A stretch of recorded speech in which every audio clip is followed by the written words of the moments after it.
Chanchalatvat stitim stiram. Arjuna vacha yo yam yogastvaya prokta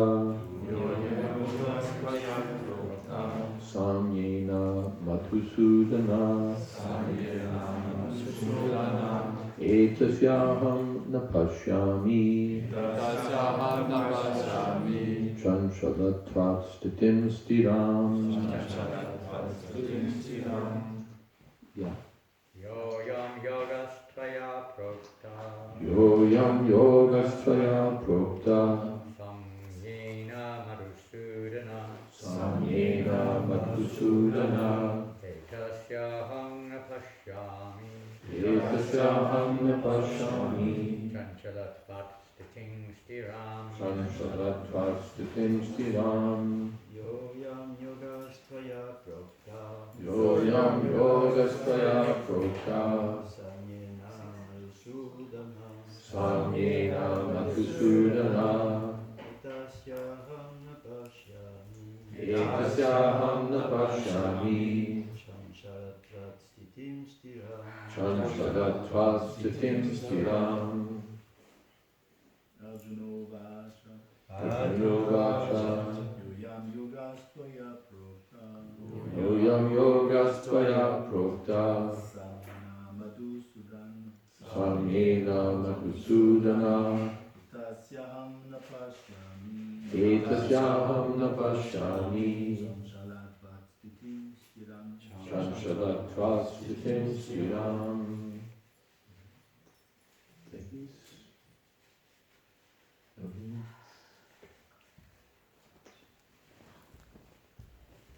Arjuna, yeah, go ahead. Arjuna vacha Arjuna vacha Yoyam yogastvaya prokta Yoyam yogastvaya prokta Samyena madhusudana Samyena madhusudana Etasyaham na pashyami Etasyaham na pashyami Chanchalatvat stitim stiram Chanchalatvat stitim stiram. Arjuna vacha Arjuna vacha Yoyam yogastvaya prokta Yoyam yogastvaya prokta Samyena madhusudana Samyena madhusudana Etasyaham na pashyami Etasyaham na pashyami Chanchalatvat stitim stiram Chanchalatvat stitim stiram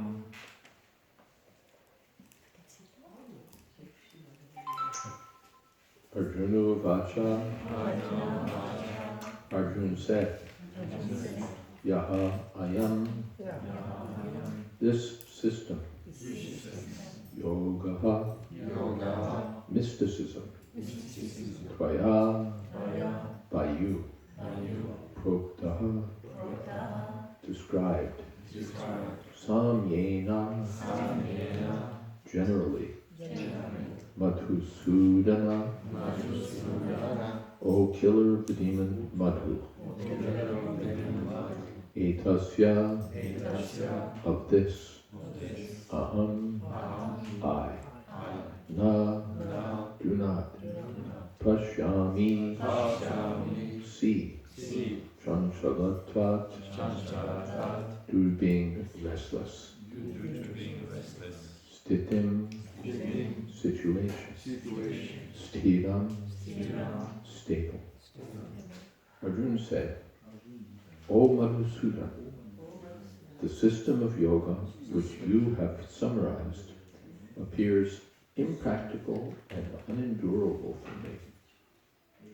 For the mind is restless and unsteady. Purport. The system of mysticism described by Lord Krishna to Arjuna, beginning with the words Shuchau Deshe and ending with Yogi Paramaha, is here being rejected by Arjuna out of a feeling of inability. It is not possible for an ordinary man to leave home and go to a secluded place in the mountains or jungles to practice yoga in this age of Kali. The present age is characterized by a bitter struggle for a life of short duration. People are not serious about self-realization, even by simple practical means. And what to speak of this difficult yoga system, which regulates the mode of living, the manner of sitting, selection of place, and detachment of the mind from material engagements. As a practical man, Arjuna thought it was impossible to follow this system of yoga, even though he was favorably endowed in many ways. He belonged to the royal family and was highly elevated in terms of numerous qualities. He was a great warrior. He had great longevity. And above all, he was the most intimate friend of Lord Krishna, the Supreme Personality of Godhead. 5,000 years ago, Arjuna had much better facilities than we do now. Yet he refused to accept this system of yoga. In fact, we do not find any record in history of his practicing it at any time. Therefore, this system must be considered generally impossible in this age of Kali. Of course, it may be possible for some very few rare men, but for the people in general, it's an impossible proposal. If this were so 5,000 years ago, then what of the present day? Those who are imitating this yoga system in different so-called schools and societies, although complacent, are certainly wasting their time. They're completely in ignorance of the desired goal.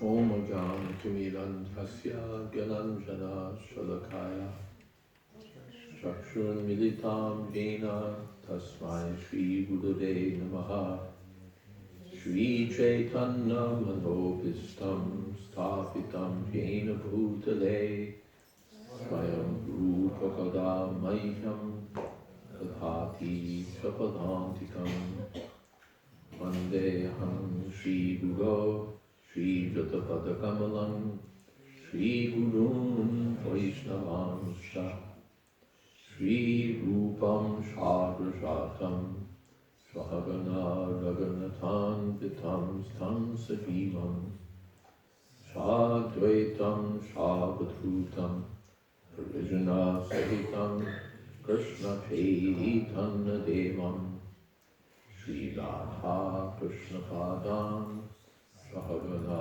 Lolita Shri Vishakhan Vitam He Krishna Karuna Sindho Deenabandho Jagatpate Gopesha Gopika Kanta Radha Kanta Namostute Tapta Kanchana Gaurangi Radhe Vrindavaneshwari Vrishabhanu Sute Devi Pranamami Hari Priye Vanchako Patadruvyascha Kripa Sindho Devacha Patitanam Bhavanebhyo Vaishnavebhyo Namo Namaha Shri Krishna Chaitanya Prabhu Nityananda Shri Advaita Gadadhar Srivasadi Gaura Bhaktavinda Hare Krishna, Krishna Krishna, Hare Hare, Hare Rama, Rama Rama, Hare Hare. Arjuna Uvacha Yoyam Yogas Tvaya Prokta Samyena Madhusudana Etas Yaham Napashyami Chanchalatvat Stitim Stiram.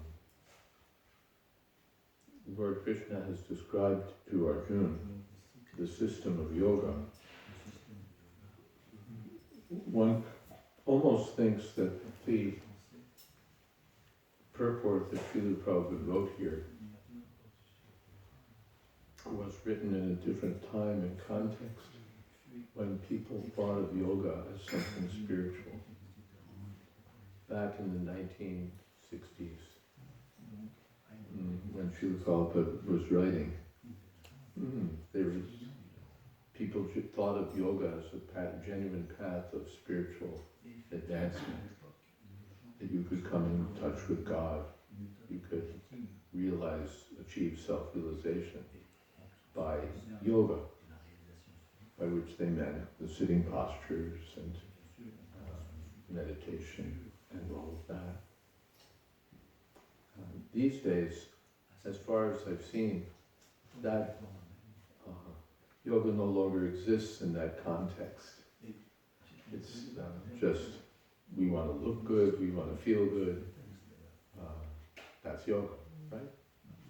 And any sort of spiritual, there's some sort of spiritual background, part of something, India, but we don't really care about that. We don't even make a show of that anymore. It's just postures and poses and stretches and sweats and whatever will make us really feel fit. It's like jogging. So they've abandoned largely the idea that there's any spiritual meaning to it. In the 1960s, that wasn't true. That people thought that this was a genuine path of spiritual advancement. And still there may be some people somewhere thinking that they can advance spiritually. This is something with some, well, yes, they get into meditation. Maybe not the exercises and all that, but now it's more, if you're spiritual, then it's meditation. That's still there, which may still mean sitting in some posture and meditating in a yoga society or somewhere else. But meditation, you go on a retreat, you meditate. That still has, and even then, that's more like to reduce stress, to feel more relaxed, to be more, what's the word, capable, if your mind is like refreshed and sharper. We don't really expect to get any ultimate spiritual achievement there.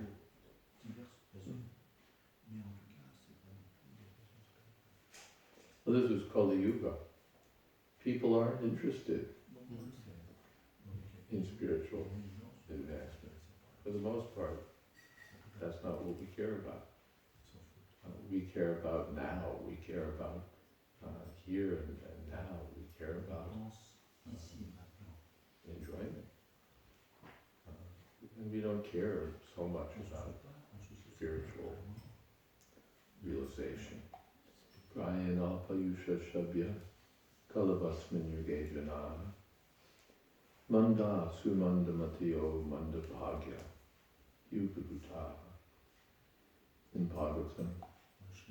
In the Kali Yuga, Asmin Yuga, this age, Prayana Alpayusha, practically everyone has a very short lifetime. Ayusha means lifetime, duration of life. If we could do a phone check, silent mode for all of our phones. And Alpa means very little. Still in Bengali, if you want to express just a little, then that word is still there. Alpa. I don't know about Hindi. Maybe in Bengali it's there. Alpa.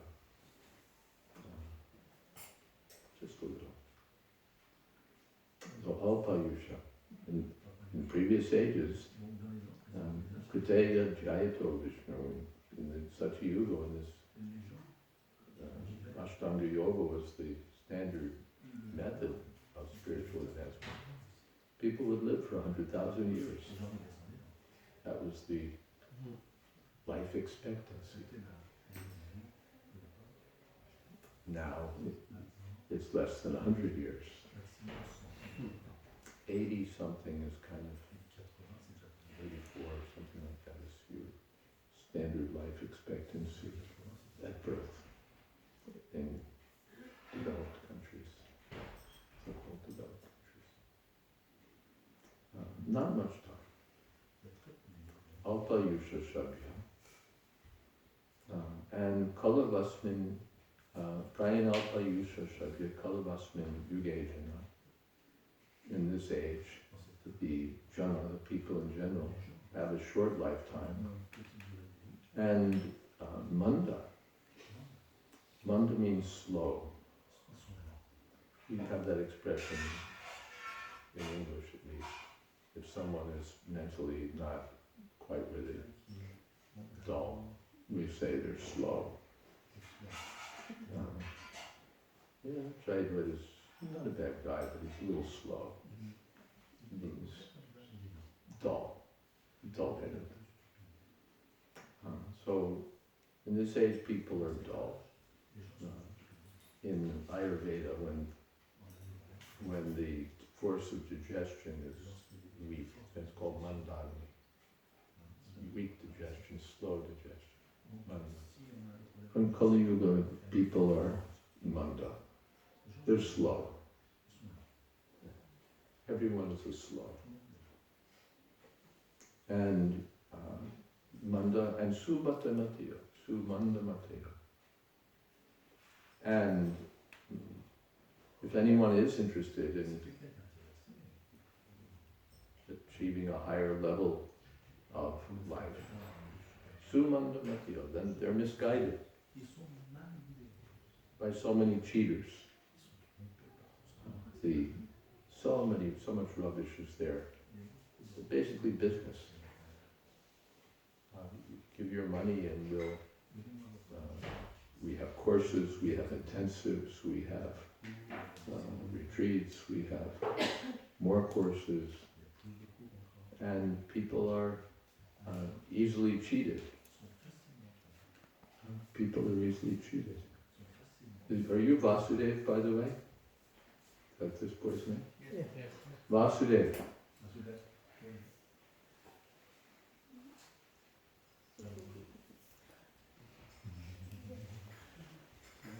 This one's yours.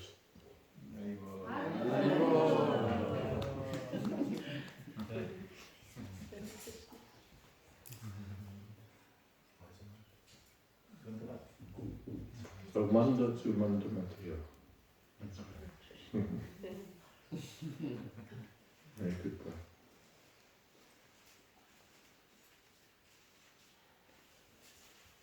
Hare Krishna.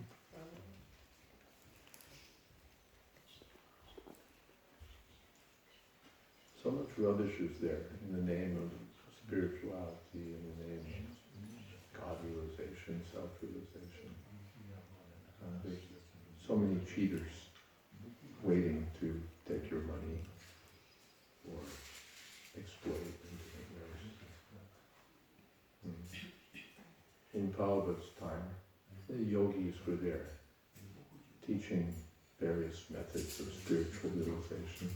Especially this Ashtanga Yoga was quite popular, and people would learn the sitting exercises, and they would spend whatever it was for an hour of yoga practice. And there was some idea that this was a very spiritual thing. But here, Arjuna couldn't follow. The system has been described in previous verses. And now Arjuna replies, my dear Madhusudan, my dear Krishna, this system of yoga, Tvaya Prokta, spoken by you, Samyena, you haven't given the details, you've just given a summary. And from the summary it's clear, etasyaham napashyami. No, I don't see it. Literally, napashyami. No, I don't see it. I don't see how I could do this. Etasya, aham, I don't see how I could do this. Chanchala tvat stitim stiram. Because the mind has the quality of being chanchal. Chanchal means fickle. Fickle, unsteady, always. Okay. Yeah, unsteady. Chanchala tvat. Tvat means having the quality. Or in English, ness, as in restlessness. Tvat has that meaning, ness. So chanchalness. Chanchal means unsteady, so unsteadiness. Unsteadiness, that's our situation. We, even now, it's, what is it, attention deficit disorder. It's like, it has become normal, practically. To sit for 10 minutes and think about something is too much. A text on the internet should be no longer than this, because that's about how long a person is willing to sit and read. The mind of these young people, children especially, the video games and this and that, we're like, even a popular, somewhat technological magazine in America, it's called Wired, because that's what people are, they're wired, which is American slang for, wired is American slang for all charged up, you know. Hyper, yeah. It's like super agitated.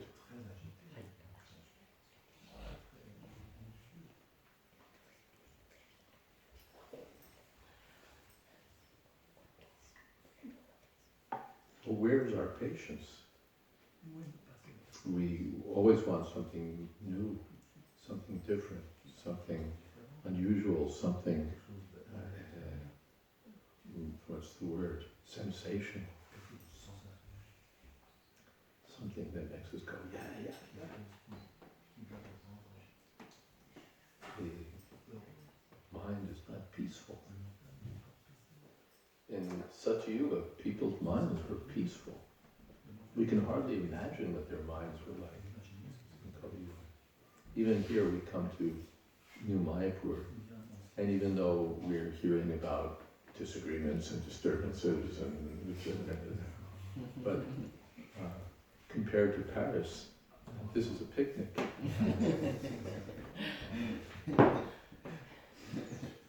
In Paris, everybody's charged up and zoom. And London, New York, Chicago, and so on. And this is the atmosphere of Kali Yuga, charged with passion and ignorance. Animal killing, meat eating, intoxicants, gambling. These are all anchors to the mode of ignorance. But people are in the mode of ignorance and passion, and still they go to yogis who say, oh, you just eat whatever you want, you live however you want. Or worse, there was one yogi from Pune some years back, who basically making sex into yoga. His sannyasis, so-called, were men who were licentious and unrestricted in their association of, I guess, sannyasinis. This was yoga. And they would walk around with some necklace and a picture of their Guruji. So they sort of took yoga and stood it on its head. I guess that was a yoga pose. You take yoga and turn it upside down, so that the things forbidden for an actual yogi become the essence of yoga. This kind of cheating is going on.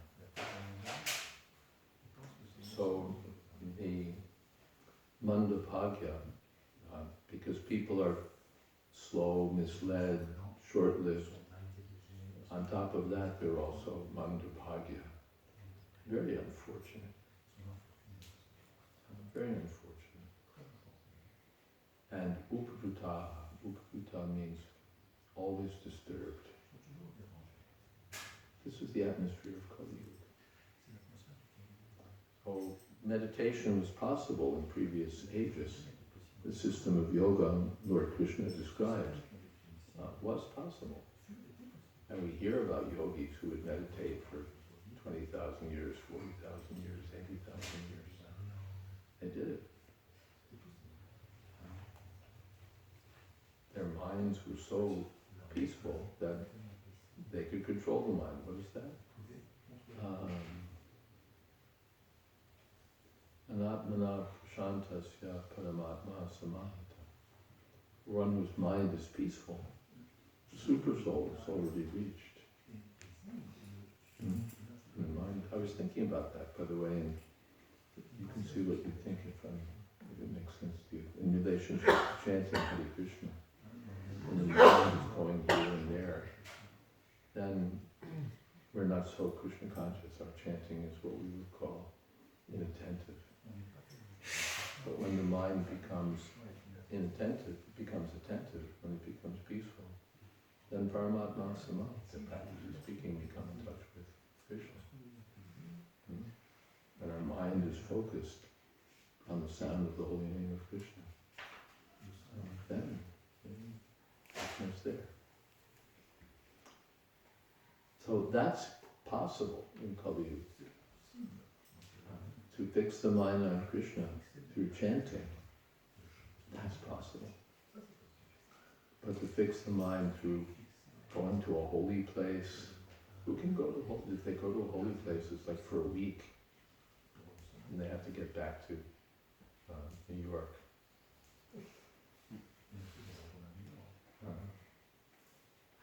Nobody can go.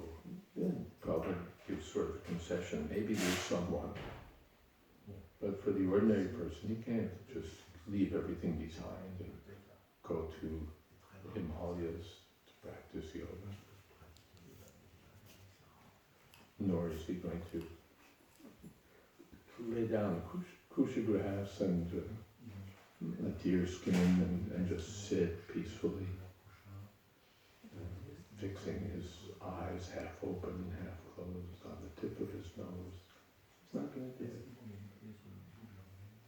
And pranayam doesn't mean just, means that you drill the respiration until your incoming breath and your outgoing breath become one. And then you stop breathing, essentially.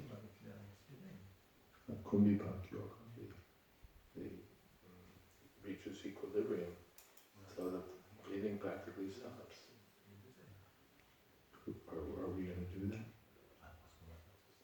Therefore, Arjuna says, Napashyami, I don't see it.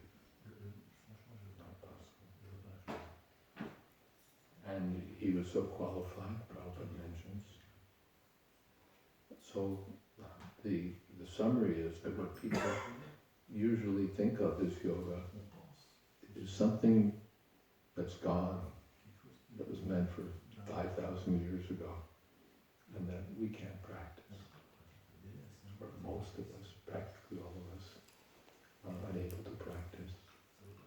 But this Hare Nama, Hare Nama, Hare Nama, chanting Hare Krishna, Kalo Nasteva, Nasteva, Nasteva, Tatiramita, this we can do.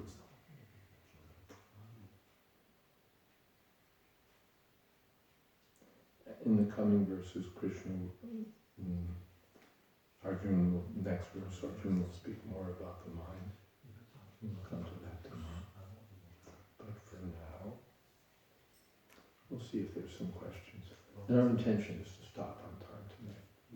So we went over time.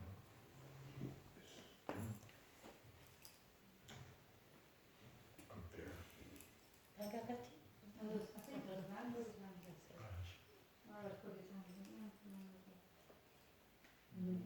Maharaj. Ladies first.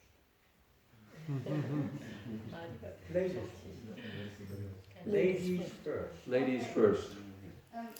Prabhupada was, in the purport he was saying how, Arjuna could not do the yoga, what to speak of nowadays. So the implication is that nowadays things are more degraded, people are less capable, just as you were saying in class.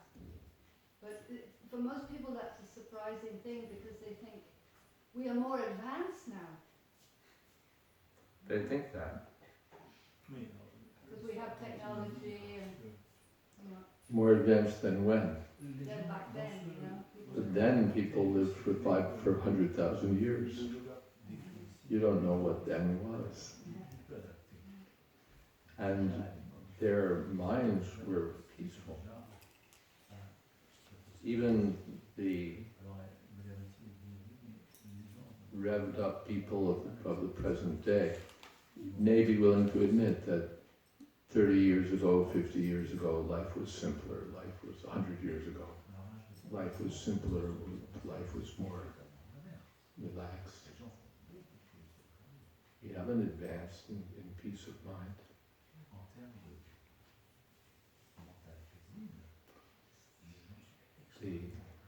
The internet especially has made everything so, what's the word? Well,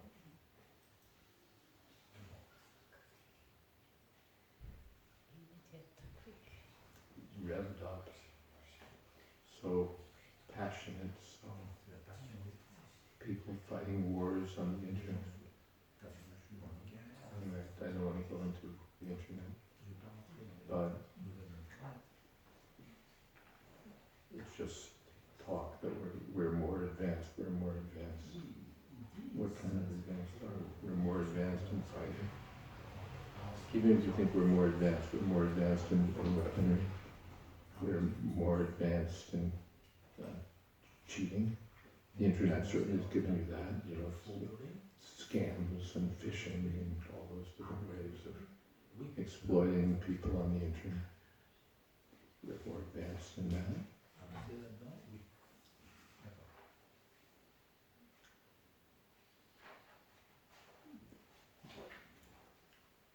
Maya Sukhaya Bham Vahato Vimutam. We've created what Prabhupada called a humbug civilization. And civilization where the finer qualities are eroded, deteriorated.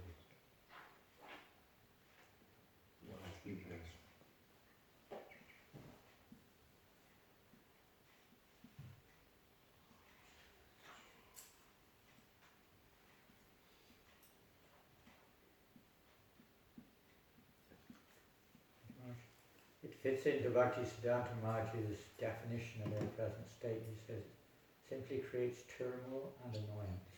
Turmoil and annoyance. Srila Bhaktisiddhanta Saraswati Thakur said the modern way of life simply creates turmoil and annoyance. Yeah.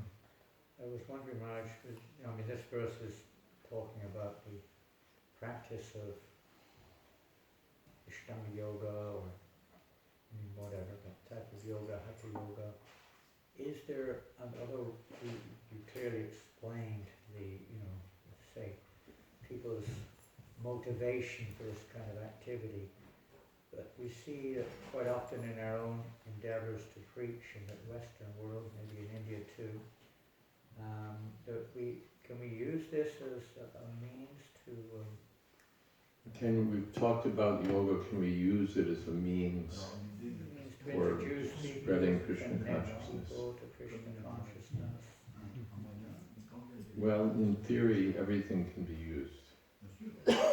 Whether it's yoga or it's music, whether it's Western classical music, or it's technology, or it's anything.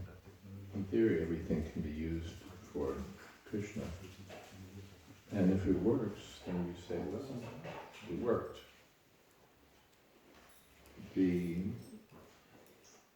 It's a strategy, and there may be places where it works. I know that in Hong Kong, our temple there for many years has brought people into yoga because the culture there is not all that conducive to devotional service to the Supreme Lord.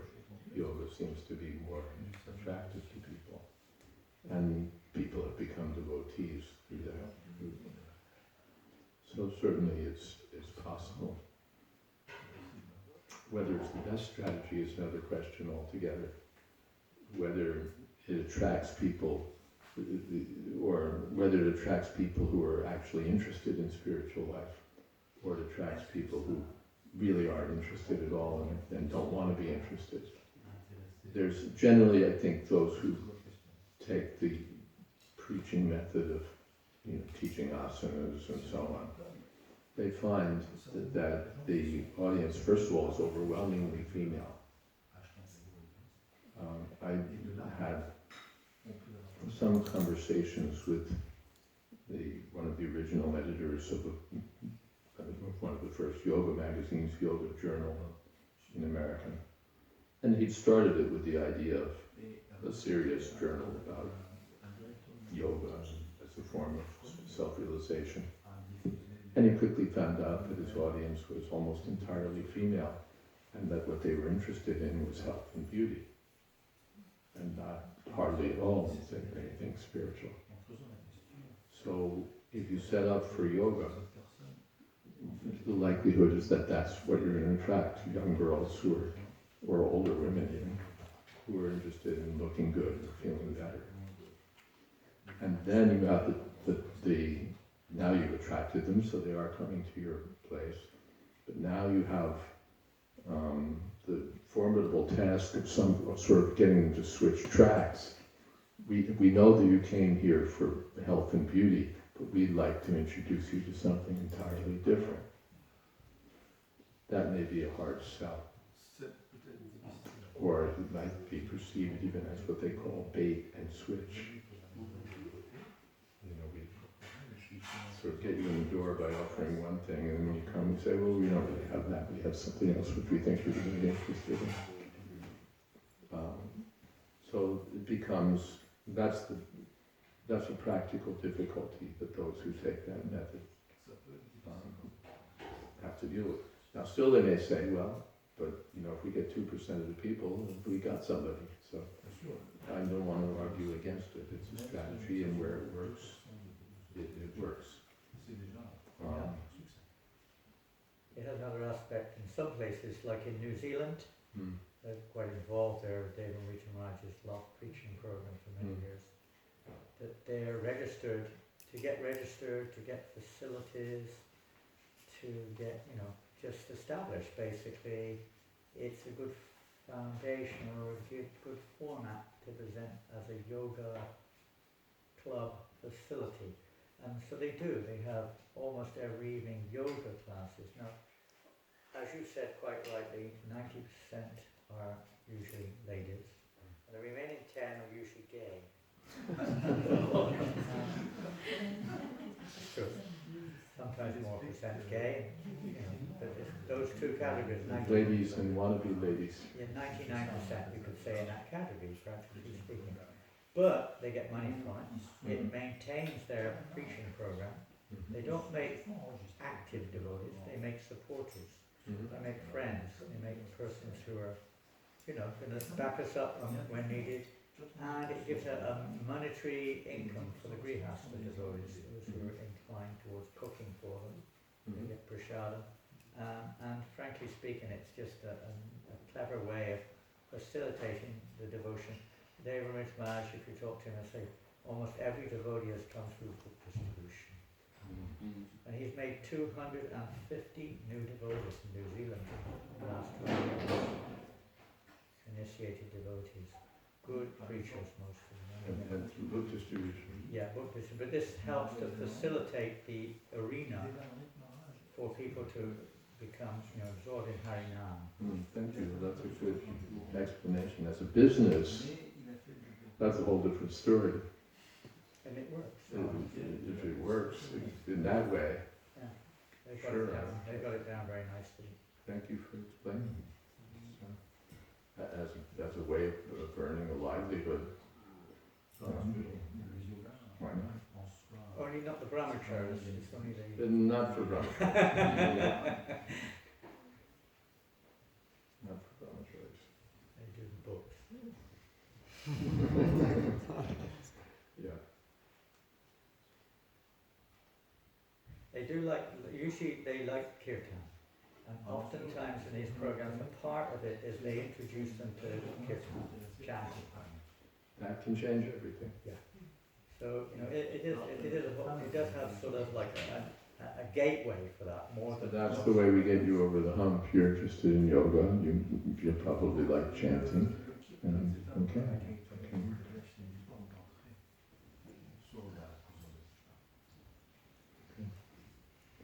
Good to have, more than a theoretical sense of what it is. You're on the ground.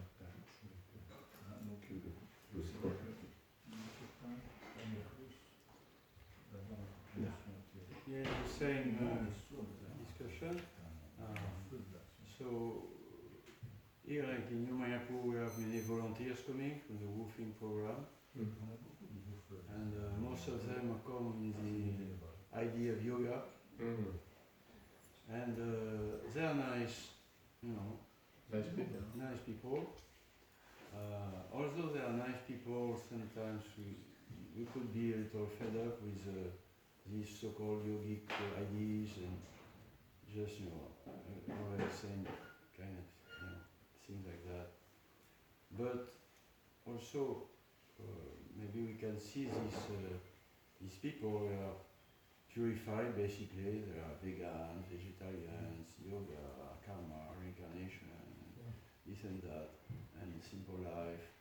So they are purified. Maybe we could see that as a byproduct of the Sankirtan Jagya since 50 years. Some people are living purified and deeply like that. And when they come, they sit down every morning after breakfast. First day they come and chant, together Hare Krishna for 15 minutes and take prasad, and they like very much the atmosphere. From that point of view, you take an interest in yoga as a sort of a marker of a person who's looking for a simpler way of life or a more purified way of life. Yeah. They have no idea what it is, or very little idea of what it is. And of course the bodily concept of life is maybe very strong. Yoga means something with the body. But they have an interest of some sort. So those who are trying to spread Krishna consciousness can take that as a marker and say, okay, how do we turn that interest into something, direct that interest towards the real thing. So if one can do that, great. So it seems easy to bring them to chanting and prasad, which is fantastic. More difficult to bring them to some personal understanding of the divine. Easier to bring them to chanting and hard to bring them to some real understanding of divinity and Krishna consciousness. But, well, if they're chanting, then gradually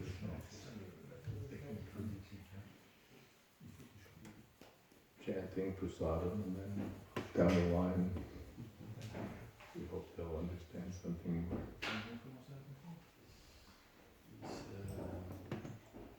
Philosophical preaching to them about the personal aspect of God. It's not so easy. Not everybody can have a debate with them like you had many years ago with Yogi Bhajan people. It was quite interesting. Yeah, I hear you. I would say on that the behavior of the devotees, the interaction with the devotees, what they see is probably more effective than what you say. Mm. When they see something more attractive, when they see devotees happy, enthusiastic, we know we're short of the mark and to probably improve. That's probably, I'm not, even myself, I had no particular, allegiance when I came. What really attracted me was the enthusiasm, the full absorption and enthusiasm of the devotees. And the temple was all different, but that's what attracted me, was to see this amazing kind of wave of positivity and enthusiasm working together to mission, because we're in a missionary spirit, revolutionary mission, maybe a little different nowadays, but that spirit of enthusiasm, of positivity, lack of doubt and everything is very... Even if, as you say, things have changed, perhaps not everyone is absorbed in going out in missionary activities, but if they see happy families chanting and engaged in the spiritual life, then yeah. Willing to serve you, want to know, how can I serve you? This type of food, attracts people like anything. Not like we're, oh God, there's another guest, I better take my prashadam quick in case I have to share it with them. Whatever, either way, otherwise I have to talk to them down. Just if we're Krishna conscious, people will be attracted. If we're chanting Hare Krishna, sharing prasadam, dancing, then a little philosophy is okay. It can go down. Happy way of life. Yes, last, because we said we'd end on time. It's about, you spoke about the cheaters and the people. About the cheaters, people who are cheating others. Cheating. Cheating. Cheaters. Yeah. And because you spoke about the yoga or something like that, I was reading, in fact I am reading a book about Buddhism. And I think people is very sincere. They are looking for something very deep. And when I was reading this book, I feel the sincerity of this man. He's a lama and he had so many years in. But I don't know. He's a cheater, but without the heart. Buddhism is really wonderful because in Buddhism, you can pursue the highest levels of spirituality and totally not have to think about God. Yeah. That's the advantage of Buddhism. Yeah, but it's horrible because In fact, if you're really a serious Buddhist, a philosophical Buddhist, you don't even have to think about spirit. You can have spirituality without spirit, because the Buddhist philosophy is anatma, that there's no real, that the idea of a soul is illusory. There is no soul, there's no God, there's no soul, there's no nothing. There's only the appearance of something that exists. It's all illusory. So this is wonderful. You can make spiritual progress without having to admit the existence of spirit, to say nothing of the existence of God. So you can be an atheist and at the same time highly advanced in spirituality. So scientists like Buddhism give you life. They're on the same page basically. There's no spirit. Everything's just matter. And matter is ultimately illusion also. And now, everything may be an illusion, but now it's 8 o'clock. And so, we bid you adieu, and we'll see you tomorrow, should you be so inclined to come. Thank you all so much. Hare Krishna.